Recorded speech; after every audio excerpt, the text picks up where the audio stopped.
Hello friends, नमस्कार, सभी को राधे राधे।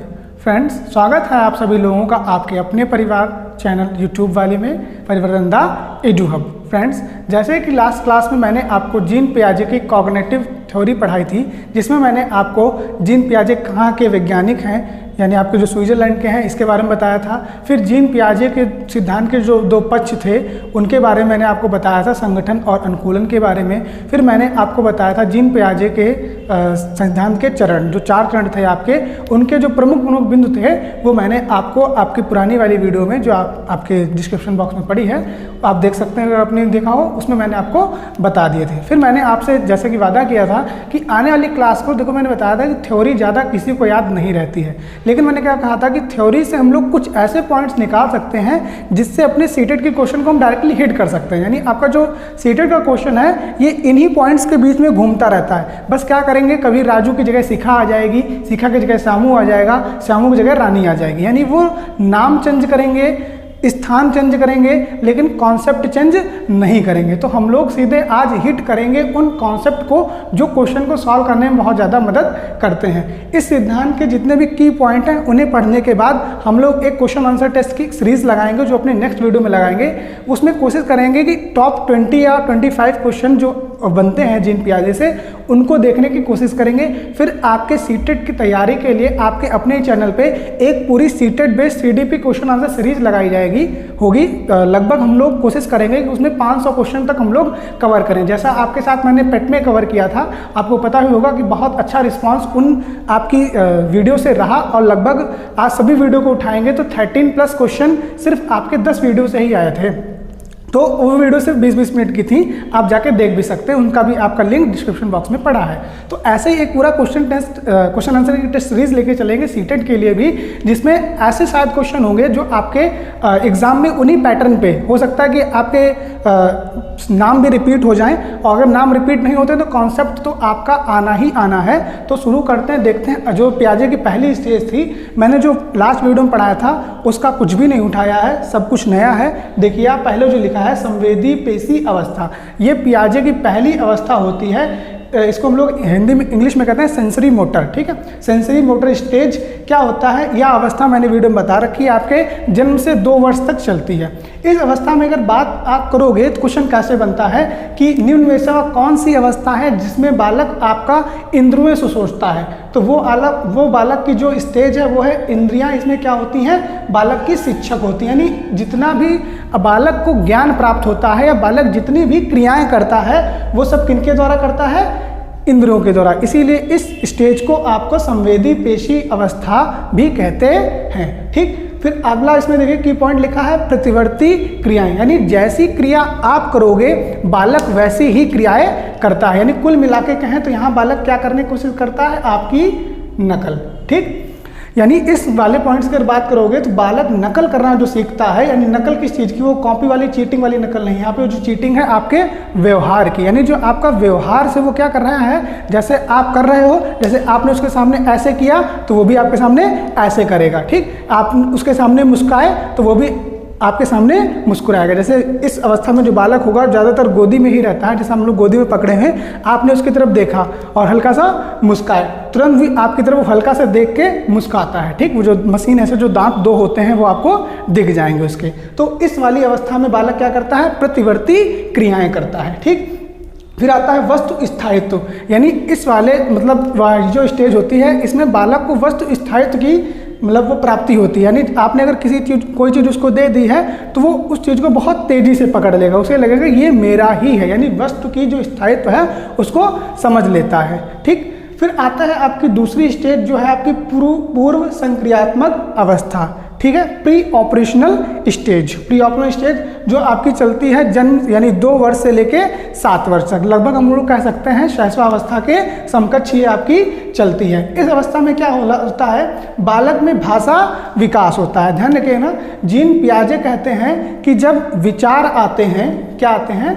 विचार आते हैं, तो विचार किसको लाते हैं, विचार भाषा को लाते हैं। यानी जीन पियाजे का कहना है कि विचार जो हैं वो भाषा को लाते हैं, यानी पहले आपके थॉट आते हैं और थॉट से ही आपकी क्या बनती है, भाषा बनती है। ये जीन पियाजे का कथन है कि इस अवस्था में बालक भाषा विकास सीखता है। आप इसको ऐसे भी रिलेट कर सकते हो जैसे बालक शैशवावस्था में बाहर खेलता है तो उसके और लोगों के साथ में क्या होता है, उसके संबंध बनते हैं, ठीक है, रिलेशन बनता है, तो वो भाषा को ग्रहण करता है कि जैसे इसका मतलब है खाना, इसका मतलब है मारना, यानी संकेतों से जो मारना वाला संकेत था अब धीरे धीरे वो जान भी लगा है कि इसको मारना कहते हैं, इसको खाना कहते हैं, ठीक, इसको बाय कहते हैं। तो वही उसका धीरे धीरे क्या हो रहा है, भाषा का विकास हो रहा है। तो जीन पियाजे क्या कहते हैं कि विचार में भाषा का बहुत महत्व है, ठीक। फिर जो दूसरा की पॉइंट है वो है अपरिवर्तनीयता, यानी इरिवर्सिबिलिटी। अब जैसे मान लीजिए मैंने आपको बताया था कि पिछले वाले वीडियो में कि इस अवस्था में जो बालक होता है वो आपके आकार और अनुपात में अंतर नहीं कर पाता है। जैसे मान लीजिए 2 जग हैं ये, ठीक, और दोनों जग, एक जग बड़ा है, जैसे ये बड़ा कर दिया मैंने, इस जग को छोटा कर दिया।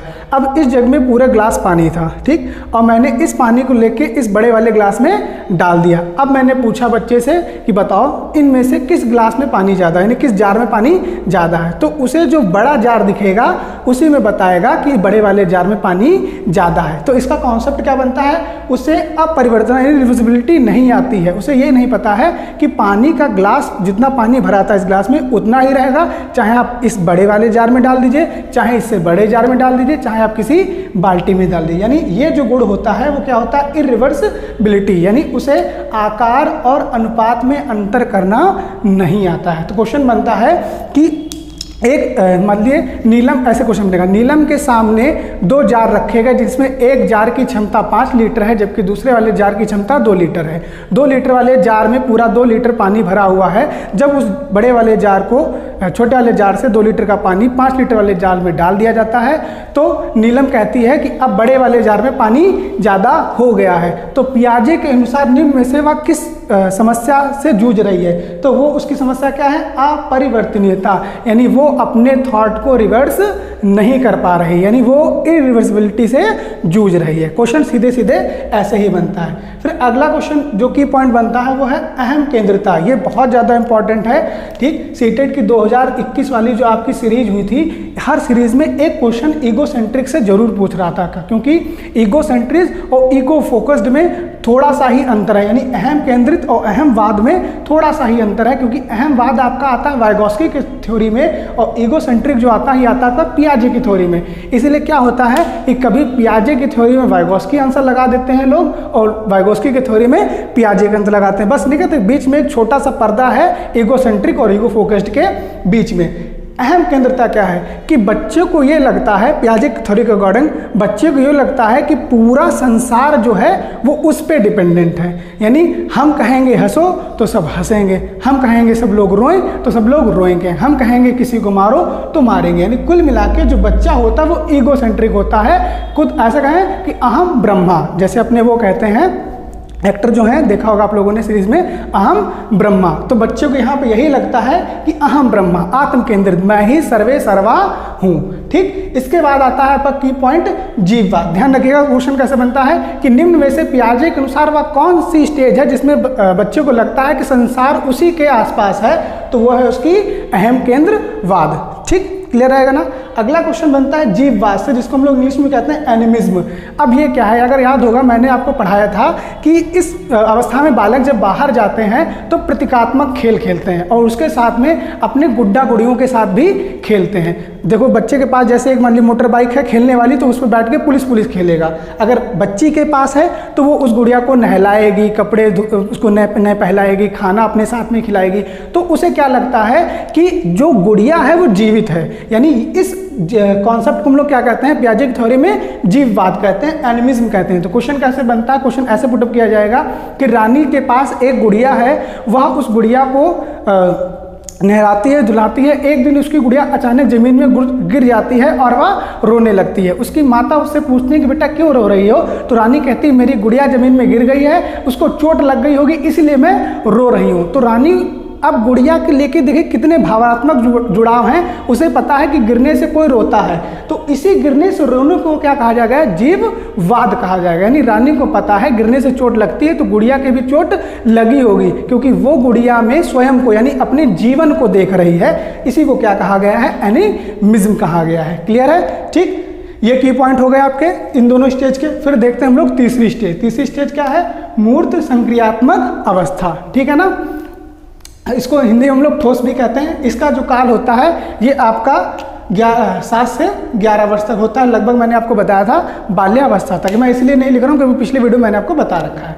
अब देखिए इसमें क्या होता है, जितनी भी कमी आपकी यहाँ पे रहती हैं वो आपकी पूरी हो जाती हैं, कि जैसे जीववाद नहीं होता है, अहम केंद्रवादी ने ईगोसेंट्रिक की ऐसी कोई चीज़ नहीं होती है, इरिवर्सिबिलिटी नहीं जो होती है वो भी ठीक हो जाती है। जैसे पहले लिखा आपका तर्क शुरू कर देता है, यानी रीजनिंग करने लगता है। अब ये तर्क आप समझो कहाँ से, यहाँ से। इसको इस वाले की पॉइंट को यहाँ से रिलेट करो कि रिवर्सिबल थिंकिंग, उलटने पलटने की क्षमता आ जाती है। और ये क्षमता कब आएगी, जब आपके अंदर क्या आ जाएगी, रीजनिंग आ जाएगा, तर्क आ जाएगा। अब मान लीजिए उसी वाले क्वेश्चन को मैं दोबारा लूँ, ठीक। अब उसका आंसर क्या होता कि अब उसने बता दिया कि जो ग्लास दोनों जार में वाटर था 2 लीटर और 5 लीटर, इन दोनों ग्लास में पानी समान ही है, क्योंकि आपने पानी की आकृति को, मतलब आपने जग की आकृति को बदला है, ना कि पानी के उसको क्या कहते हैं, अनुपात को। पानी का अनुपात उतना ही है जितना छोटे वाले जार में था।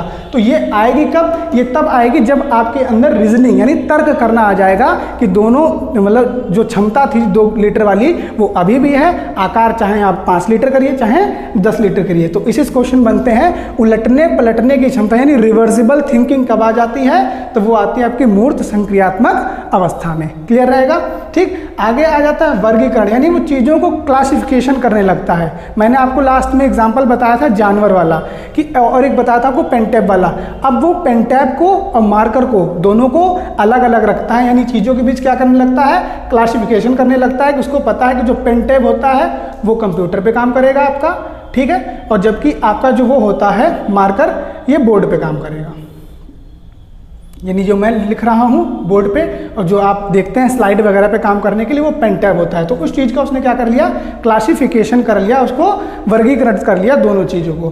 फिर आता है संरक्षण। संरक्षण क्या है, कंजर्वेशन, यानी चीज़ों को संरक्षण करना वो इन्हीं सब चीज़ों में सीख जाता है। जैसे मैंने आपको बताया ना कि आपको जो दिमाग में पक्ष हैं, आप मैंने आपको वर्ड बताया था स्कीमा, याद होगा कि पियाजे की थ्योरी में एक वर्ड आता है स्कीमा, यानी वो करता क्या है कि जितनी भी नई जानकारी उसे प्राप्त होती हैं, जितनी भी नई जानकारी प्राप्त होती हैं उन्हें वो क्या कर लेता है, कंजर्वेट कर लेता है, अपने दिमाग में संरक्षित कर लेता है।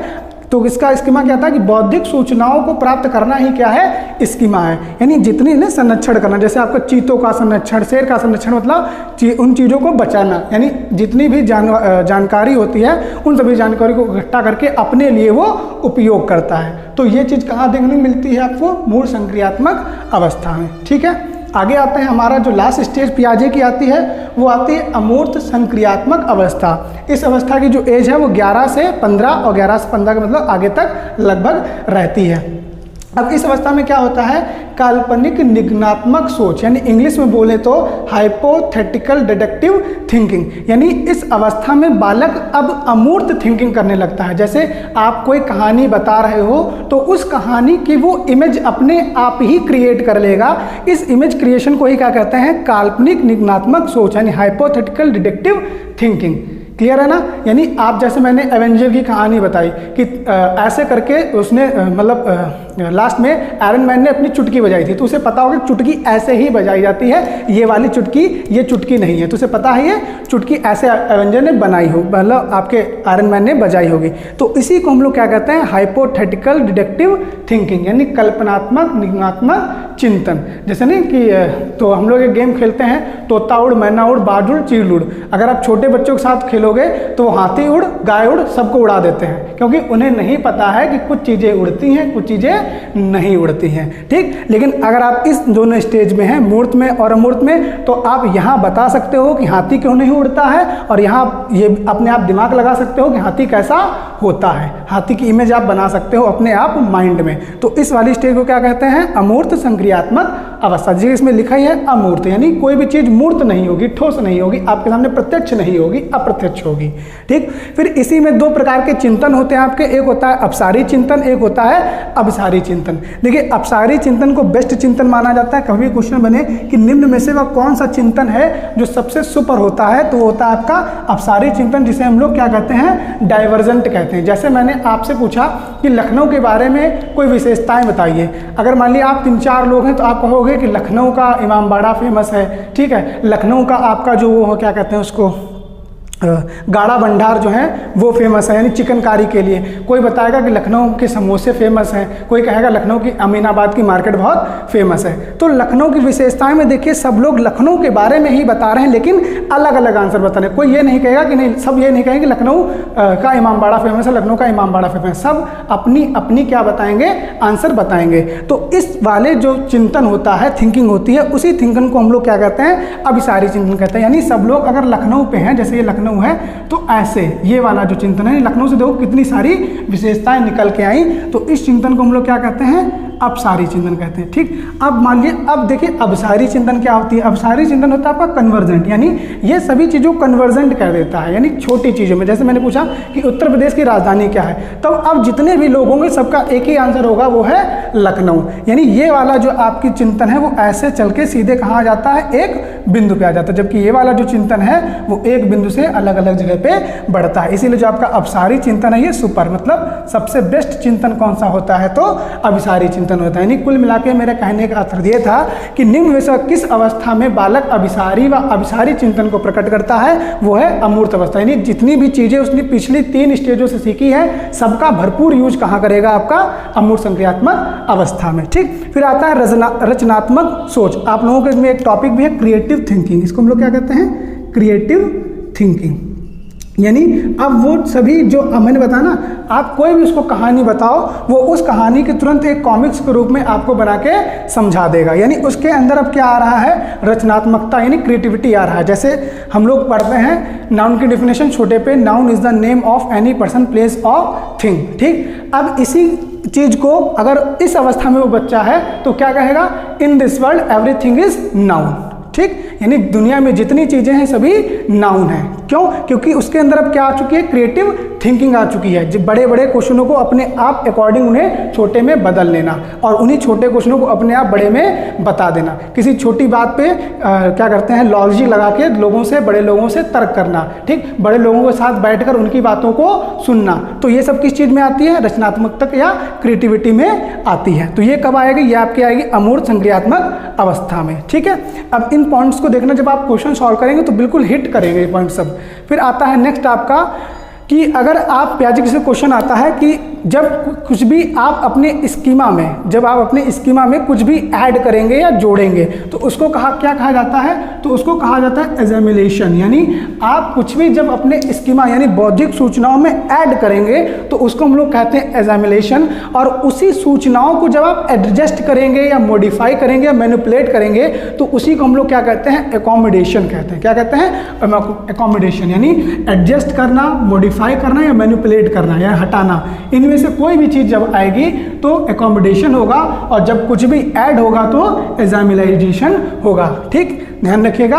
अब इन्हीं से रिलेटेड जितने भी प्रश्न मैंने लगभग कोशिश करूंगा बने हैं, उनमें से जो बेस्ट होंगे, देखिए डायरेक्ट क्वेश्चनों को भी लूंगा, कुछ सरल क्वेश्चन होंगे, कुछ कठिन क्वेश्चन होंगे। हो सकता है वीडियो 2 पार्ट में भी चली जाए नेक्स्ट वाली। तो कोशिश आपकी यही करूंगा कि जितने भी बेस्ट क्वेश्चन होंगे वो मैं आपके सामने लाने की कोशिश करूंगा, और कोशिश यही रहेगी कि आपका स्कोर 30 आउट ऑफ 30 हो मेरी तरफ से CDP में, क्योंकि मैंने खुद स्कोर किया है और मेरे साथ जो हैं उन्होंने भी ये सब स्कोर किया है। तो आप बिल्कुल बेस्ट प्लेटफॉर्म पे हो यूपी टेट और सी टेट के लिए। आप ध्यान रखिएगा कि यूपी टेट और सी टेट के लिए आप बिल्कुल बेस्ट प्लेटफॉर्म में हो, क्योंकि सभी ने अपने स्तर से क्वालिफाई किया है और सभी अपने अपने विषय में पारंगत हैं, या कह सकते हैं निपुण हैं। तो आप ध्यान रखिएगा कि आपको 30 आउट ऑफ 30 हिट ही करना है। लगभग आपका टारगेट 120 प्लस तो सी टेट में होना ही चाहिए। देखिए 90 तो सब लाते हैं, 90 तो सब लाते हैं, 120 लाने का जो मजा है वो अलग होता है। ठीक, तो ऐसे ही शानदार वीडियो के लिए अगर अभी तक आपने हमारे YouTube चैनल को सब्सक्राइब नहीं किया है तो कर लीजिएगा।